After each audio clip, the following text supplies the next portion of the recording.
빈둥지 증후군이라는 용어가 있습니다. 자녀들이 대학을 진학하거나 아니면 취직을 하거나 결혼을 해서 집을 떠나면 두 부부만 집에 남게 되고 집이 텅 빈 것 같은 빈둥지 같은 느낌을 받는 것이죠. 그 시기에 우울증에 걸리거나 또 무력함에 빠지거나 나는 더 이상 쓸모없는 사람이 되었다라고 느끼는 경우가 많이 있습니다. 주로 가족 중심의 주부로서 일했던 여성들에게 많이 나타나는 현상입니다. 중년의 위기라는 말을 하죠. 40세에서 60세까지 중년기는 우울이 심해지고 불안감이 커지고 혼의 정사에 빠지기 쉬운 위험한 시기입니다. 중년기가 인생의 전환기이기 때문에 그렇습니다.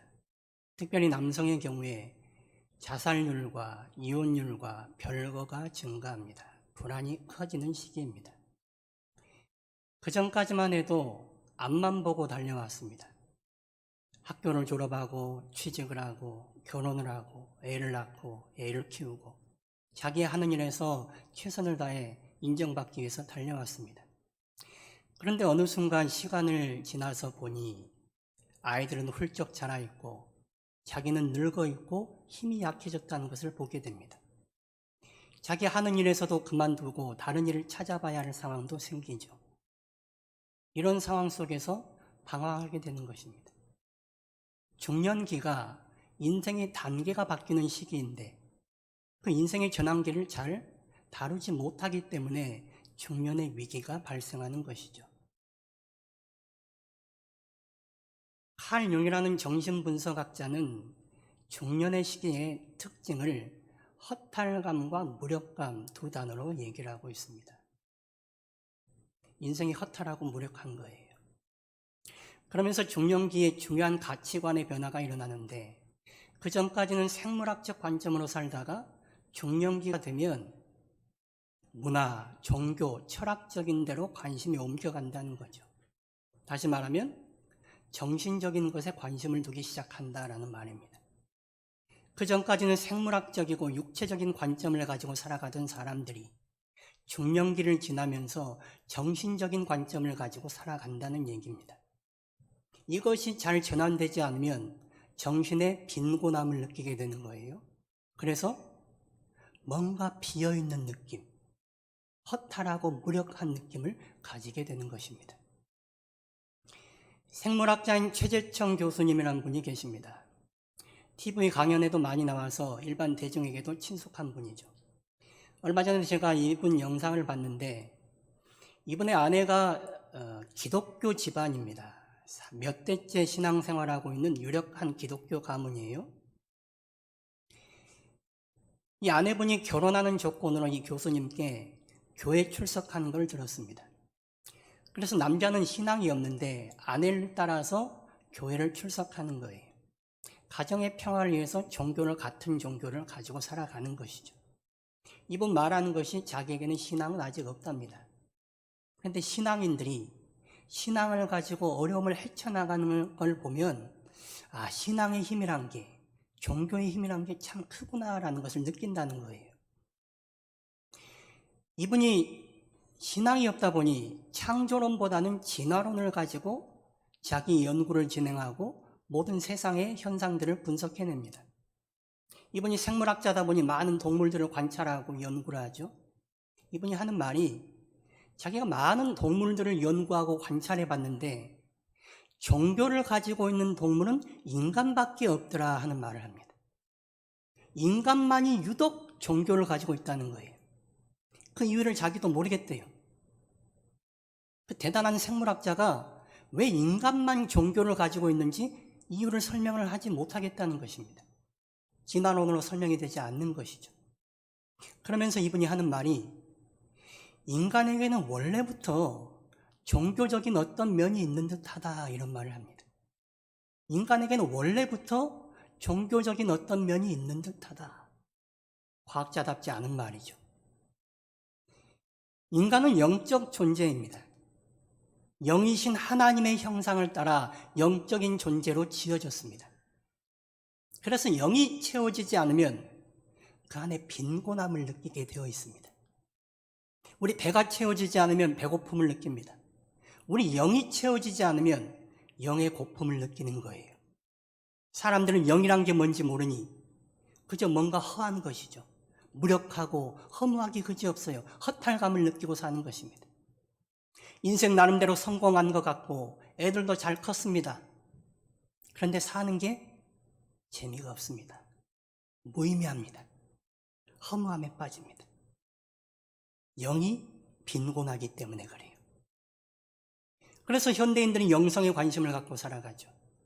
자기와 자기 인생에 뭔가가 비어있는 것 같은데 그 비어있는 것을 영적인 것으로 채우려고 하는 그런 관심을 가지고 살아가는 것입니다.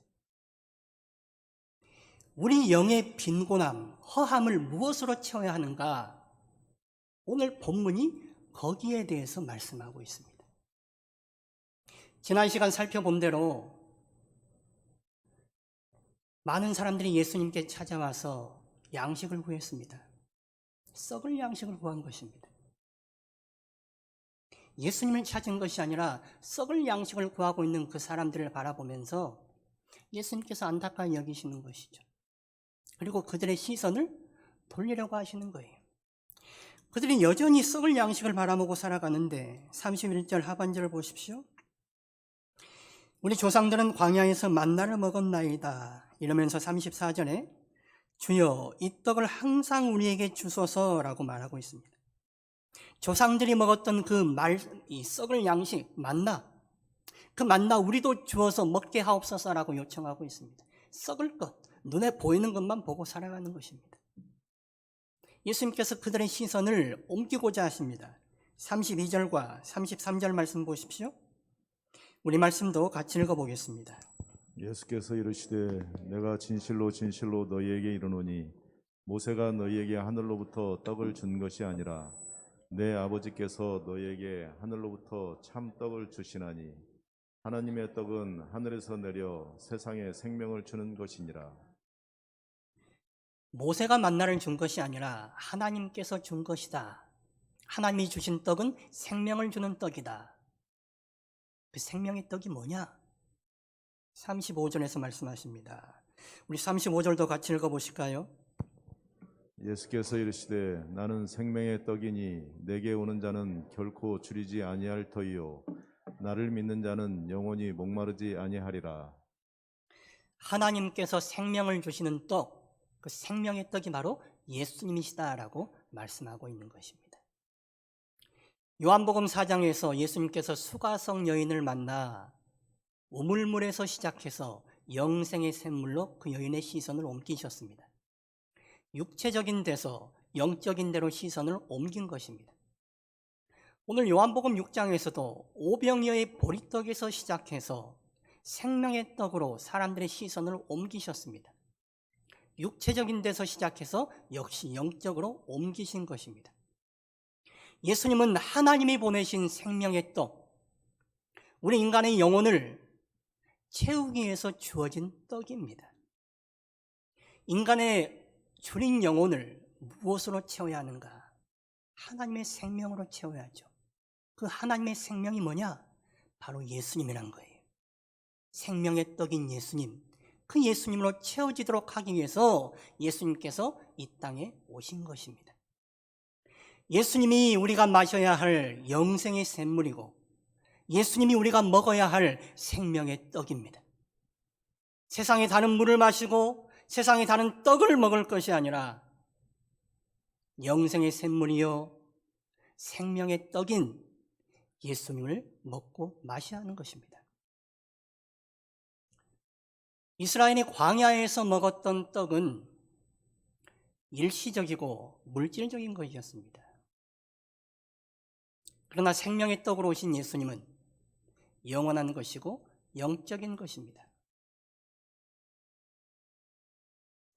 예수님께서 영의 굶주림을 채우기 위해서 이 땅에 오셨기에 우리는 생명의 떡을 먹을 수 있게 되었습니다. 사람은 떡으로만 사는 존재가 아닙니다. 떡으로만 살아간다면 우리는 일반 동물과 다를 바가 없는 존재가 되고 마는 것이죠.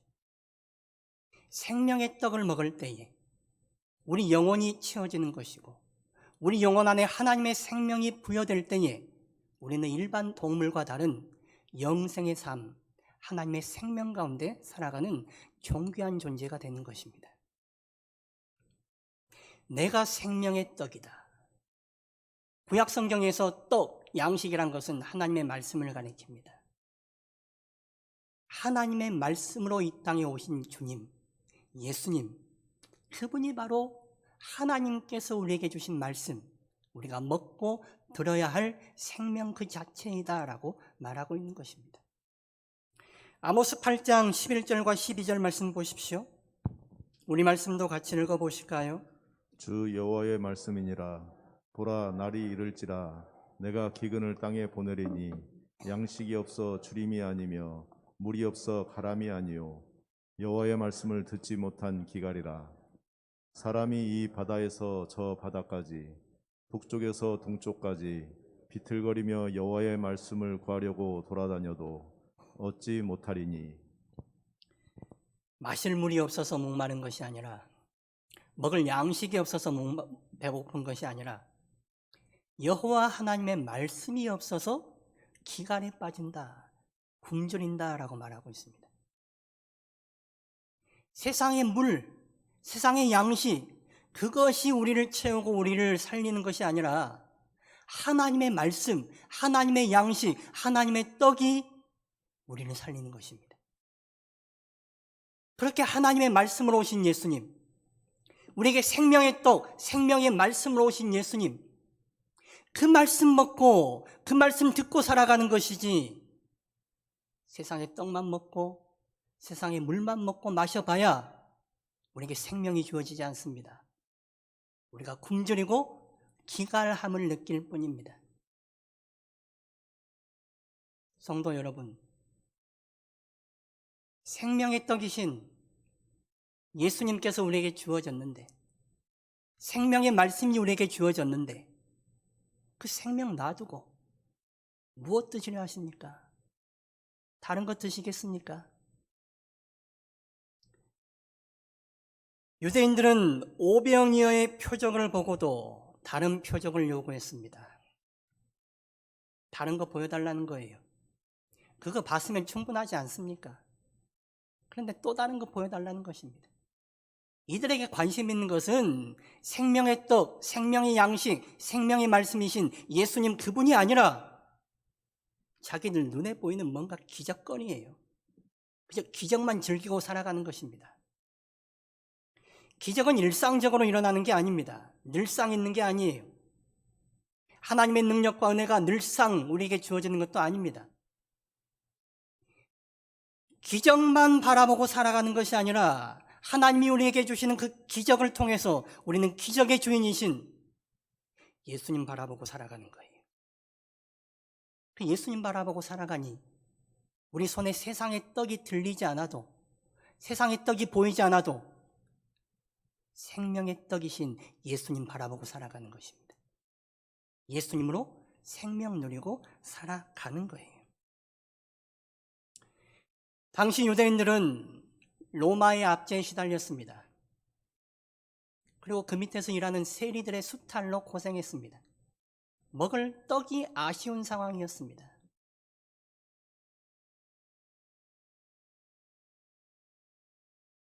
떡 바라보고 살아가는 그 사람들, 떡이 모자란 거예요.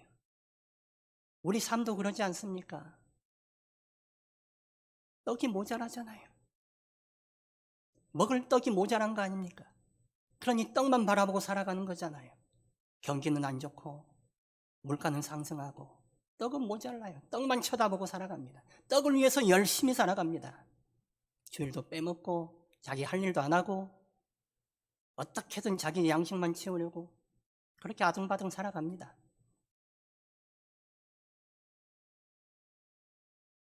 그런데 거기에는 생명이 없다는 거예요. 생명이 없어요. 예수님으로 채워질 때 우리 영혼이 든든하고 평안하고 담대할 수 있습니다. 예수님으로 채워져야 세상에 떡이 부족해도 힘을 내서 살아가는 것입니다. 생명의 떡인 예수님이 우리 영혼과 우리 삶을 이끌어 가기 때문이에요. 예수님은 우리 영혼뿐만 아니라 우리 삶도 채우는 분이십니다. 예수 믿고 구원받는다. 이 구원을 죽어서 천국 가서만 누리는 구원으로 생각하지 마세요. 구원을 천국 가서만 누리니까 세상에서는 엉터리로 살아갑니다. 교회에서도 엉터리로 살아갑니다. 직분 받아도 엉터리로 하고 살아갑니다. 그러면서 죽어서는 천국 갈 거라고 떡같이 믿고 있습니다.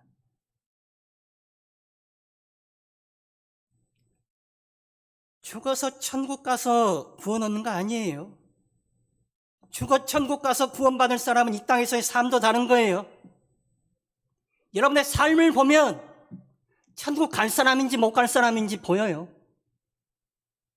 저 인생이 한심한 인생인지 불쌍한 인생인지 생명이 있는 인생인지 없는 인생인지 보인단 말이에요. 왜 그렇게 사십니까? 왜 세상 것만 쳐다보고 그러면서 뭐 장로라고 그러면서 권사라고 차라리 그냥 직분 내려놓으세요. 교회 덕이 안 되면 내려놓으세요.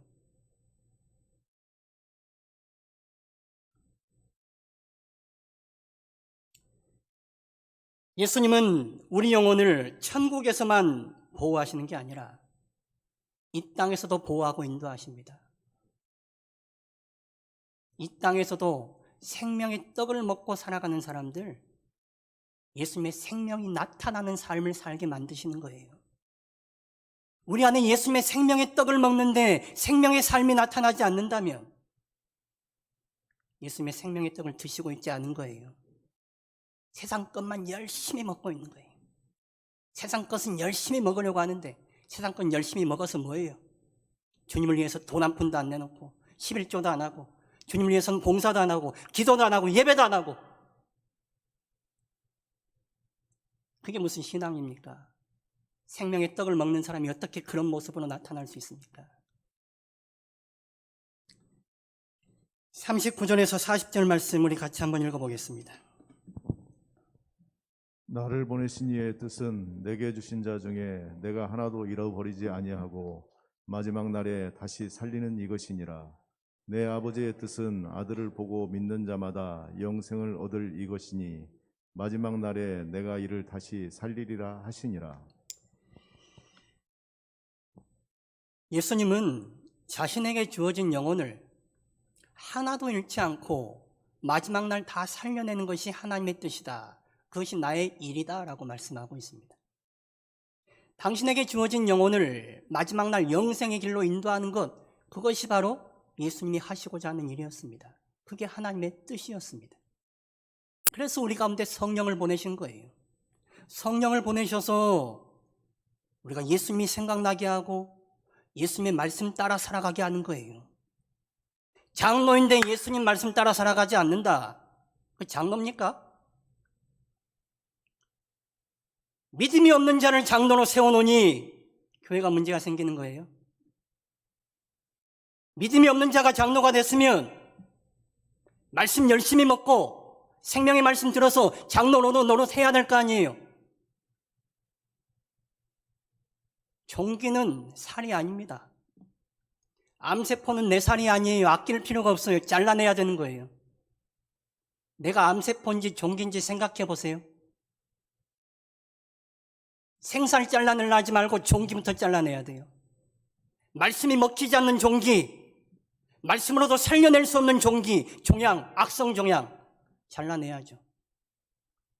성령이 말씀하신다는데, 성령이 예수님을 기억나게 하고 생각나게 한다는데 성령이 역사하지 못하는 사람, 그게 무슨 교인이에요?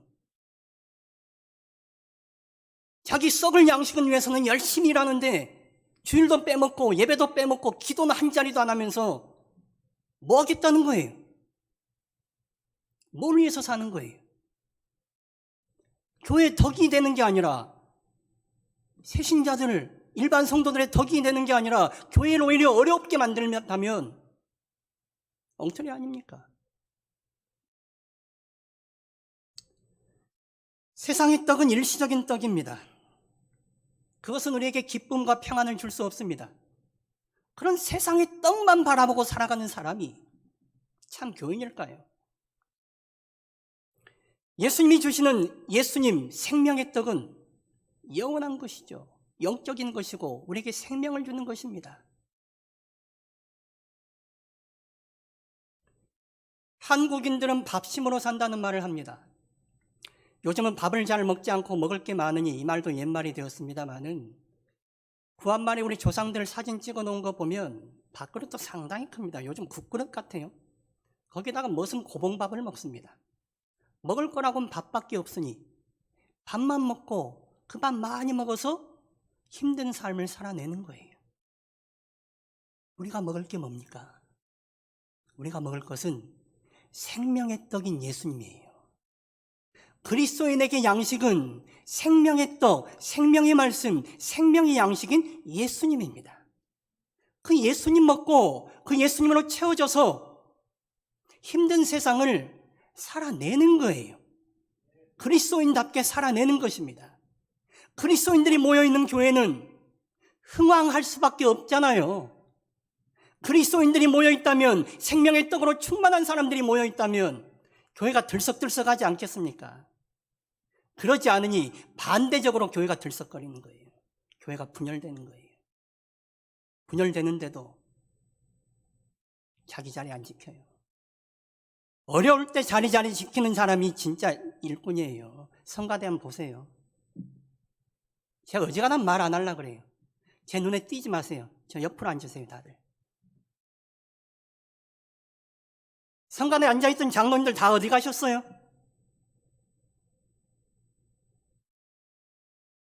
성가대 하더니 뭐 성가대 어디 갔는 거예요?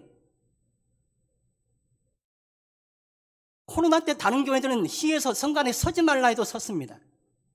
성가대 서지 말고 독창하시라 해도 안 해요.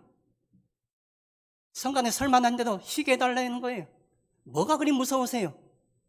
도대체 뭘 보고 사시는 거예요? 하나님 바라보지 않고 코로나 바라보고 세상의 떡만 바라보고 살아가니 맨날 겁에 벌벌 떨고 살아가는 거 아닙니까? 그러니 교회가 이거 아니에요.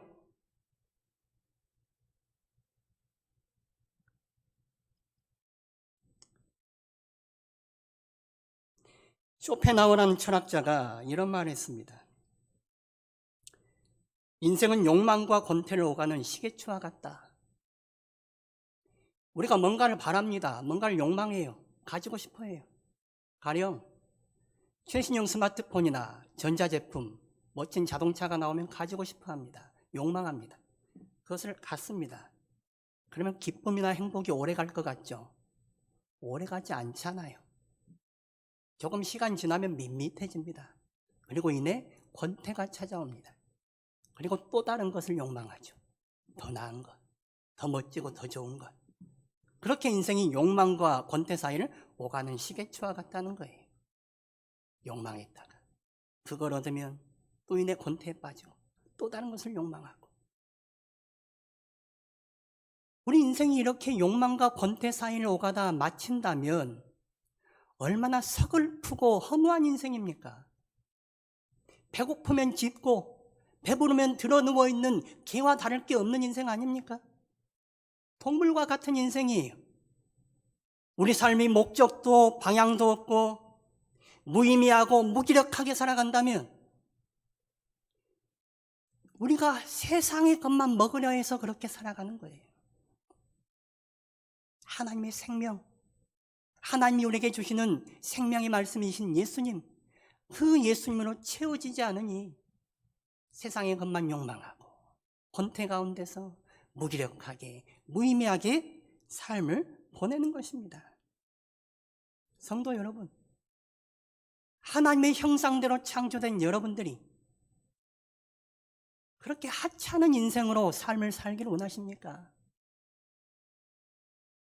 하나님의 형상대로 만들어진 존귀한 인생이라면 생명의 말씀으로 채워져서 생명이신 예수님으로 채워져서 존귀한 인생 되어야 하지 않겠습니까? 이런 말을 하죠. 똥인지 된장인지 먹어봐야 아냐고. 먹어봐야 합니까? 꼭 해봐야 하는 것입니까? 생명의 말씀이신 예수님의 말씀을 듣고 깨닫는 자가 지혜로운 자예요.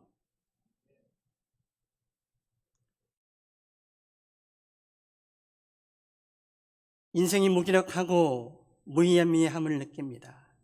삶이 재미가 없고 힘이 없으면 어떻게 해야 됩니까? 세상 사람들은 외도를 즐깁니다. 육체적인 쾌감 속에서 삶의 의미를 느끼는 거예요. 내가 힘이 있고 내가 살아있다는 것을 느끼는 거예요. 어떤 사람들은 마약에 손을 댑니다.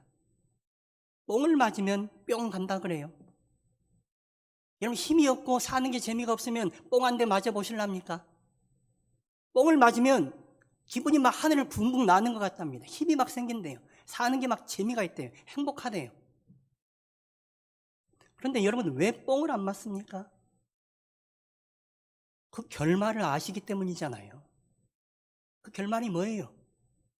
일시적인 기쁨, 일시적인 쾌감을 주는 것 같지만 결국 우리 삶을 파멸로 이끌기에 우리가 마약을 멀리하는 거 아닙니까? 우리의 결국이 뭡니까? 우리가 마지막 날 예수님과 함께 영생을 누리게 되는 것, 그것이 바로 우리의 결국이에요. 그 결말을 아니 세상의 떡만 먹으려 하지 아니하고 생명의 떡인 예수님으로 채워지는 삶을 살려고 하는 것입니다. 이사야 55장 1절에서 2절 말씀 보십시오. 우리 말씀 같이 읽어보시겠습니다. 오라 너희 모든 목마른 자들아 물로 나오라. 돈 없는 자도 오라. 너희는 와서 사 먹되 돈 없이 값 없이 와서 포도주와 젖을 사라. 너희가 어찌하여 양식이 아닌 것을 위하여 은을 달아주며 배부르게 하지 못할 것을 위하여 수고하느냐. 내게 듣고 들을지어다. 그리하면 너희가 좋은 것을 먹을 것이며 너희 자신들이 기름진 것으로 즐거움을 얻으리라. 값없이 주시는 생명의 양식 먹으시길 바랍니다. 우리에게 생명도 주지 못하는 세상의 헛된 것, 거기에 인생 허비하지 마시고 수고하지 마시기 바랍니다. 생명의 떡이신 예수님으로 채워질 때에 우리에게 좋은 것으로, 기름진 것으로 채워질 것입니다. 우리는 세상의 떡으로만 사는 사람들이 아니라 생명의 떡인 예수님으로 사는 사람들입니다. 예수님 바라보고 예수님과 함께 살아갈 때에 예수님이 주시는 기쁨과 평안과 복됨 가운데 살아갈 수 있을 것입니다.